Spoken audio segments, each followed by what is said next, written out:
نہ جھوٹی گواہی دینا ہے اور نہ اس گناہ کبیرہ کے بعد اگر توبہ نہ کی، ندامت و شرمندگی کے آنسو نہ بہائے اور اسی طرح دنیا سے چلے گئے تو ہمارا کیا حال ہوگا؟ پہلی چیز۔ دوسری چیز، حضور صلی اللہ علیہ وسلم نے فرمایا کہ جب امانت رکھی جائے تو امانت میں خیانت نہ کی جائے، امانت کو امانت جس کی ہے اس کو دے دیا جائے، ادا کیا جائے۔ معمولی بات ہے کہ ایک یہ امانت ہے کہ کسی نے آپ کے پاس 1 لاکھ 2 لاکھ روپے رکھ دیے، آپ نے جب ضرورت ہوئی تو اس کو واپس کر دیے، کچھ رقم رکھ دی، کچھ زیور رکھ دیا، لیکن امانت کا مفہوم بہت وسیع ہے۔ میں تفصیل میں نہ جا کر صرف اتنا کہنا چاہتا ہوں کہ یہ اولاد بھی اللہ کی امانت ہے، یہ اولاد اللہ کی امانت ہے۔ اس امانت کے ساتھ امانت داری یہ ہے کہ اس کو آپ دینی تعلیم دیں، اس کی دینی تربیت دیں، اس کی ایک ایک چیز پر نظر رکھیں۔ آپ کو کاشتکار ہیں، آپ جانتے ہیں جب آپ کھیت خریدتے ہیں اور بیج ڈالتے ہیں تو بیج ڈالنے سے لے کر اور فصل کی اگنے تک آپ اتنا خیال رکھتے ہیں کہ کب ہمیں پانی ڈالنا ہے، کب کھاد ڈالنا ہے، کب کٹائی کے لیے جانا ہے۔ آپ ایسے نہیں چھوڑ دیتے، ایسا جانوروں سے بھی بچاتے ہیں، چوری سے بھی بچاتے ہیں فصل کو۔ جتنا خیال آپ کاشتکاری میں اپنے کھیت کا رکھتے ہیں، جتنا خیال ایک تاجر اپنی دکان کے سامان کرتا ہے، اس سے کہیں زیادہ خیال اپنی اولاد کی آخرت کی فکر کرنی چاہیے۔ آج اولاد کی بیماری میں ہم ڈاکٹر کے یہاں لے جاتے ہیں، بہت اچھی بات ہے، اس کو گرمی سے اور سردی سے بچاتے ہیں، اس کی معمولی سی تکلیف پر ہماری مائیں رات رات بھر جاگتی ہیں، لیکن بتائیں ہماری مائیں کیا اولاد کو اگر دوزخ کی آگ کی طرف جا رہی ہے، وہ نافرمان ہے، وہ اللہ کے احکامات کو توڑ رہی ہے، کتنے والدین ایسے ہیں کہ جس پر غصہ ہوتے ہیں؟ اگر ایک بچہ آپ کا دیر سے دکان جا رہا ہے تو آپ ناراض ہیں، اگر آپ کا کوئی بیٹا دیر سے کھیت کے جا رہا ہے تو آپ ناراض ہیں، کیوں؟ یہ وقت ہو گیا ہے، تم نے ابھی تک دکان نہیں کھولی، کھیت پہ نہیں گئی۔ لیکن کتنے اللہ کے بندے ہیں کہ جب منادی مسجد سے آواز دیتا ہے حی علی الصلاۃ، نماز کی طرف آؤ، حی علی الفلاح، آخرت کی کامیابی کی طرف آؤ، روز بلایا، حالانکہ کھیت میں کوئی نہیں بلا رہا، کسٹمر کوئی نہیں بلا رہا، آپ صرف جا کر بیٹھتے ہیں، نہ معلوم آئے کہ نہ آئے۔ یہاں اللہ کے گھر سے روزانہ 5 مرتبہ بلایا جا رہا ہے۔ اگر آپ کا بیٹا نہیں گیا ہے، نماز چھوڑ رہا ہے، تو کتنے ہمارے بھائی اور مائیں ایسے ہیں جو اپنے بچوں پر ناراض ہیں، جبکہ ناراض یہ ناراضگی کی جگہ ہے، یہ ایسی جگہ ہے۔ لہذا میرے بھائی اپنے بچوں کی دینی تربیت کریے۔ اگر بچہ دیر سے رات میں آ رہا ہے تو کہاں گیا؟ آپ اگر بچہ آپ کا دلی میں بامبے میں کام کر رہا ہے، فون پر آپ پوچھتے ہیں کہ بھائی بتاؤ تمہیں سیلری ملی کہ نہیں ملی، تمہاری فیکٹری کیسے چل رہی ہے، آفس سے کس وقت آتے ہو؟ لیکن کتنے اللہ کے بندے ہیں جن کو یہ توفیق ہوتی ہو کہ وہ یہ پوچھتے ہو کہ بتاؤ تم نے فجر کی نماز پڑھی یا نہیں پڑھی۔ آپ کے بچے اگر اسکولوں میں پڑھ رہے ہیں تو آپ پوچھتے ہیں کہ بتاؤ آج ماسٹر نے کیا پڑھایا، کوئی پریشانی تو نہیں ہوئی، جو تمہیں ٹفن دیا گیا تھا اس میں تم نے کھانا کھایا یا نہیں کھایا؟ کیا کسی کو یہ توفیق ہوتی ہے کہ سردیوں میں یہ پوچھے کہ ظہر کی نماز تم نے اپنے اسکول میں اپنے کالج میں پڑھی؟ اگر آپ صرف پوچھنا شروع کر دیں تو آج معاشرے کی اصلاح ہو جائے اور نبی صلی اللہ علیہ وسلم کی سیرت ہمارے بچوں میں زندہ ہو جائے۔ اس لیے میرے بھائی میرے عزیز، یہ کام ہم سب کا ہے مشترکہ طور پر کہ ہم اولاد کو امانت سمجھیں۔ یہ آنکھ بھی امانت ہے، یہ زبان بھی امانت ہے، یہ پیر اور ہاتھ بھی امانت ہے۔ ان ہاتھوں کا صحیح استعمال کریں، ان سے صدقہ دیں، اور زبان اتنی بڑی امانت ہے کہ زبان کا استعمال ہم ایسے کریں کہ اگر ہمارے 2 بھائیوں میں لڑائی ہو تو ہم ایسی بات کریں جس سے دونوں میں میل ہو۔ ہم مائک پر یا تنہائی میں کسی کو برا بھلا نہ کہیں، یہ نہ کہیں کہ فلاں ایسا فلاں ایسا۔ اللہ کے پیارے نبی نے مسلمان کی تعریف کرتے ہوئے یہ بات فرمائی تھی کہ مسلمان وہ ہے جس کی زبان سے اور ہاتھ سے دوسرے بچے رہیں۔ ہم یہ نہ کہیں کہ فلاں ایسا، فلاں مسجد میں نماز نہ پڑھو پڑھی، جتنی مسجدیں ہیں سب اللہ کی ہیں، ان المساجد للہ فلا تدعوا مع اللہ احدا۔ ہمارا خدا ایک، ہمارا نبی ایک، ہمارے قبر کے سوالات ایک، میدان حشر کے سوالات ایک، ہماری منزل قبر کی ایک، لڑائی کس بات کی ہے؟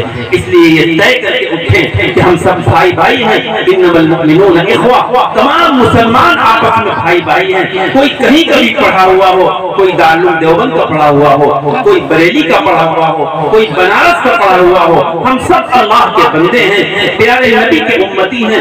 مقصد زندگی اللہ کی بندگی ہم سب کی ہے۔ ایک شخص آپ کے گاؤں سے سفر کر کے سیتا پور یا لکھنؤ جاتا ہے، کوئی بس سے جاتا ہے، کوئی اپنی ذاتی گاڑی سے جاتا ہے، کوئی کسی طرح جاتا ہے، کوئی بائک سے جاتا ہے، کوئی لڑائی ہوتی ہے۔ ایک شخص کسی ڈاکٹر کو دکھاتا ہے، کوئی کسی ڈاکٹر کو دکھاتا ہے، کوئی لڑائی ہوتی ہے۔ یہاں پھر ہم سب کا مقصد، ہم سب دنیا میں مسافر ہیں، نہ معلوم یہ سفر کس وقت ختم ہو جائے۔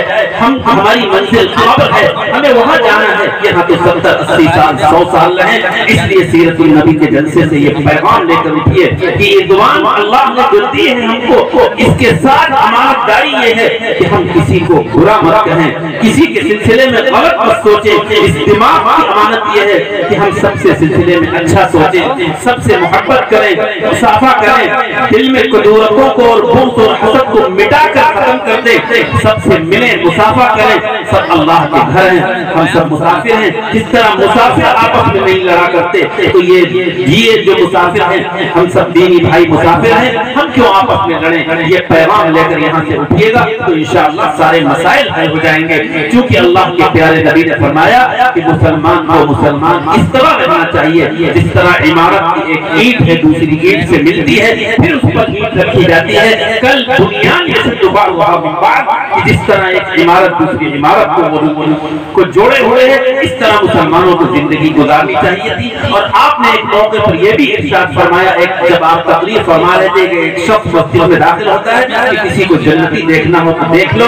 ایک صحابی ان کے ساتھ جاتے ہیں کہ آخر کوئی عمل زیادہ ہوگا، 2-3 دن 4 دن ساتھ میں رہتے ہیں، لیکن معلوم ہوتا ہے کوئی عمل نہیں۔ سوچا اس سے زیادہ تو ہم عمل کرتے ہیں۔ ان سے پوچھا کہ بھائی آپ کو اللہ کے پیارے نبی نے جنت کی بشارت دی تھی، آخر کون سا عمل تھا؟ کہا کچھ نہیں، ہمارا عمل کچھ نہیں، البتہ اتنا ضرور ہے کہ میں کسی سے بغض اور حسد و نفرت نہیں کرتا ہوں، جس سے ملتا ہوں کھلے دل سے ملتا ہوں۔ ظاہر ہے یہ چیز ایسی ہے جو اللہ کے پیارے نبی جنت کی بشارت دے رہے ہیں۔ ہم سب اللہ کے پیارے نبی کے امتی ہیں، اللہ کے احکامات پر عمل کرنا چاہتے ہیں، تو یہ طے کر کے اٹھیں کہ بغض و حسد اور نفرت کو ختم کر کے رہیں گے، ہم سب میل محبت اور بھائی چارگی سے رہیں گے۔ چونکہ یہ سفر کس وقت ختم ہو جائے، کس وقت لوگوں کو نہلا کر کفنا کر اور جا کر مٹی میں دفن کر دیں، وہاں کوئی پرسان حال نہیں ہوگا۔ لہذا محبتوں کے ساتھ جیو، ایسی بات کرو تاکہ میدان حشر میں یہ اعلان ہو، این المتحابین فی اللہ، آپس میں محبت کرنے والے کہاں ہیں؟ اگر ہم آپس میں نفرت ہوگا، بغض و حسد ہوگا، تو اس اعلان پر کیسے ہم لبیک کہیں گے؟ اور یہ پیر بھی امانت ہیں، جب مسجد کی طرف چلیں تو میدان حشر میں جواب دیں گے، یہ مسجد گواہی دیں گے، یہ ہاتھ بھی امانت ہے، اس سے صدقہ و خیرات کریں، مسجدوں میں دیں۔ یہ ہاتھ کے ساتھ خیانت یہ ہے کہ اس سے ہم اپنی بیوی پر، لوگوں پر ظلم کریں۔ قیامت کے دن یہ تمام چیزیں بولیں گی، منہ بند کر دیا جائے گا۔ اليوم نختم على افواههم وتكلمنا ايديهم وتشهد ارجلهم بما كانوا يكسبون۔ قرآن کہتا ہے کہ اللہ فرماتا ہے کہ آج ہم تمہارے منہوں کو بند کر دیں گے، تمہارے ہاتھ بولیں گے، پیر بولیں گے، جسم کے اعضاء گواہی دیں گے۔ لہذا میرے بھائی، میرے عزیز، میرے دوست، آج سے یہ فیصلہ لے کر یہاں سے اٹھے کہ ہمیں امانتوں کے ساتھ خیانت نہیں کرنا ہے۔ اور آخری بات یہ ہے کہ جو تمہارا پڑوسی ہو اس کے ساتھ اچھا برتاؤ کریں۔ مسلمان پڑوسی ہو، کسی بھی مکتبہ فکر کا پڑوسی ہو، غیر مسلم پڑوسی ہو، پڑوسی ہے، گاؤں کا پڑوسی ہو، قریب کے گاؤں کا پڑوسی ہو، یہ سب آپ کے پڑوسی ہیں۔ اللہ کے پیارے نبی نے فرمایا کہ حضرت جبرائیل علیہ السلام پڑوسیت کے حقوق مجھے اس قدر بتائے کہ مجھے تو اس بات کی فکر ہوئی کہ یہ ہماری وراثت میں بھی ہمارا حقدار ہوگا۔